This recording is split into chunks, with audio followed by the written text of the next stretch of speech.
Et si un simple capitaine était le cauchemar d'un empire invisible? Il est jeune, inconnu, sorti de nulle part. Mais depuis son apparition, le silence s'est fissuré. Les anciens présidents, eux, portaient un costume, mais aussi une corde, nouée par des mains invisibles.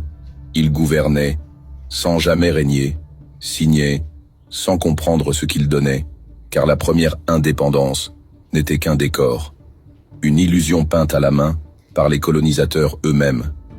Mais lui, il ne joue pas le même script. Ibrahim Traoré n'est pas juste un militaire. C'est un disrupteur du plan, un imprévu dans le programme. L'ennemi ne le comprend pas, car il n'est pas branché sur les mêmes fréquences.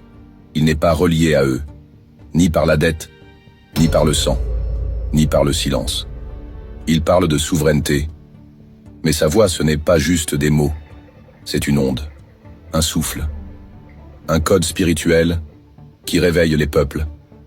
Car ce qui se joue aujourd'hui n'est pas une simple lutte militaire. C'est un exorcisme géopolitique, une guerre invisible, entre ceux qui pactisent pour survivre et ceux qui dérangent pour libérer. Et quand les médias te disent qu'il est trop radical, c'est parce qu'il a osé couper un fil sacré, celui qui reliait l'Afrique à ses geôliers déguisés. Dans le prochain épisode, tu découvriras pourquoi ce jeune homme fait trembler les plus anciennes dynasties.